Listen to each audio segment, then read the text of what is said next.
They said you have to cook in their kitchen. That's what a personal chef does, right? Well, I had to change that. I was doing in-home cooks and making over $16,000 a month doing it. But when I switched to a commercial space, my income went up. I was working around 18 hours a week, doing 3 days, and on my main cook day, I'd regularly make over $3,000. Plus, it freed up the rest of the week. So yeah, you can be a personal chef without entering someone's home. And today I'm going to show you exactly how it works.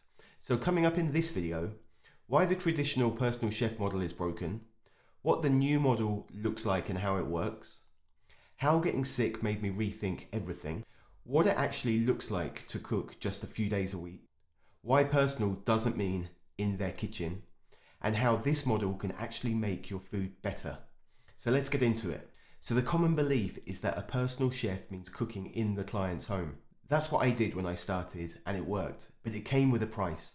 You're asking people to trust you in their home, their kitchen, their keys. It's a huge ask, especially early on when you don't have any testimonials or reputation. I missed out on jobs simply because people weren't ready to let someone in while they weren't home. And I get it, it's a big move. And even when they do trust you, it doesn't mean it's convenient. I remember arriving at a client's house for the first time and she arrived me at the door whispering. Her kid was napping. She literally said, "Could I come back later?" No. So now I'm going to try and cook in her kitchen, making no noise and no clatter, and it's just slowing everything down. If you've ever tried to dice an onion in stealth mode, you know that it's not doable. Constantly adapting to their environment, their schedule, their kids napping, it eats into your time, your flow, and your earnings. So what's the pivot? I didn't switch models because I had a genius business idea. I got sick and it was bad. I had to take 6 months off, and when I came back, I couldn't jump straight back into in-home cooking. At first I tried to get help. I brought someone with me to the client's kitchens, but a whole new problem showed up. Consistency. One girl was literally smoking at the client's doorstep as I arrived. Another chef was throwing trays around like they were still in the commercial kitchen, right onto a $20,000 Italian marble top. Actually, that was the same girl, so she didn't last very long. And then there was the cooking. And the cooking, you know how it is. So I tried something different. I booked a commercial kitchen, 1 day, 3 clients, and that was it. I cooked, packaged, delivered, it worked. So I did it again. I added another client when I could. Soon, I was doing 10 to 12 clients just on one cook day, but still had another 2 days cooking. Spread over the 3 days, it was about 18 hours. But here's the part I remember. I was regularly making over $3,000 on my cook day. This is the moment it clicks. I wasn't driving all over town every day. I wasn't working around naps or pets or alarms. I had control and I was able to scale from cook to business owner. As a personal chef, you are a business owner. So you need to start thinking like one. When you cook in homes, you're the engine. If you get sick or take vacation, everything stops.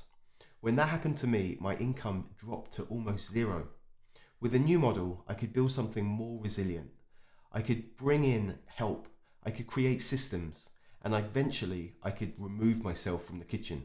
You don't build freedom by staying essential. I always like to cook, but during the pandemic, a client asked me to go to Queensland with him to escape another Melbourne lockdown. I called Warren, my number 2. I asked him if he could cover and he said yes. A few hours later, I was on a private jet. My service was running like a business without me. And that month I made over $40,000 because I had a system. Later, I'd be able to travel to Europe. I'd shut down over Christmas without stressing about income. I had built a business that could run with or without me. You're still a personal chef. Even if you don't cook in their kitchen, this is where some chefs push back. But chefs say to me, "Isn't the whole point of being a personal chef that it's personal?" Yes, it is, but not like that. I hear all the time where chefs are like, "I enjoy seeing my clients." This isn't the job. Your job as a personal chef is to personalize their meals, not be their best friend. In this model, you still tailor every dish to the client's needs. You still use their preference and restrictions, and you still give them exactly what they need. The only difference is you don't have to cook in their kitchen to do it. This shift helps you get hired faster too. You don't need to overcome that "can I trust you in my house" objection straight away. You can still drop meals into their fridge or not. That part's flexible, but this is how it worked for me. I decided to cook 3 days. The rest of the week is completely up to you what you do with it. Imagine replacing 5 days of your fully booked chef service with 1 day of more money making. What would you do with the rest of your time? You could take on more clients, take on corporate gigs, or just watch the last season of Chef's Table. You get time, you get options, you get your life back. And you can also bring in support.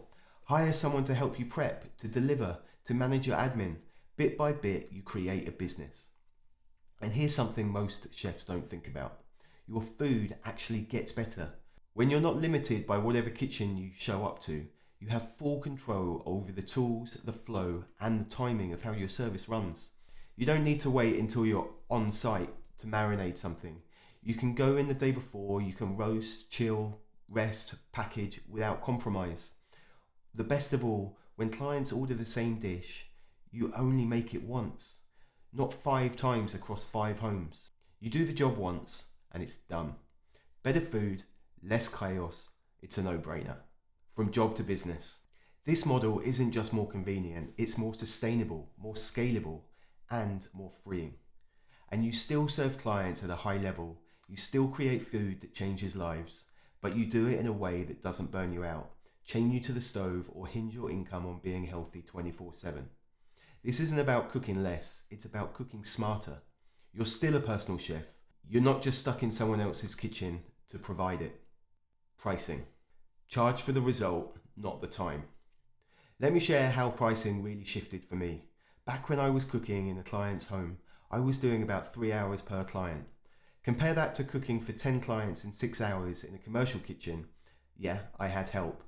But the point is, I was charging for the result, not the time. Clients didn't pay less because it took me less time.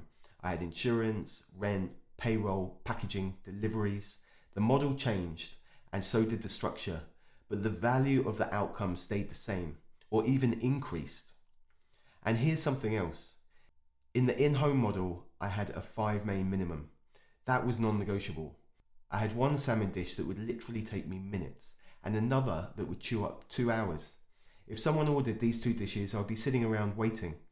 So I built in a minimum for me, not just for profit, but when I moved to the commercial model, I could make those smaller orders because I could group, batch, and systemize.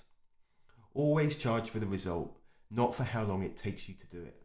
I'll be breaking pricing down even more in the next video, but this is the foundation. Value-based pricing is what makes the model thrive.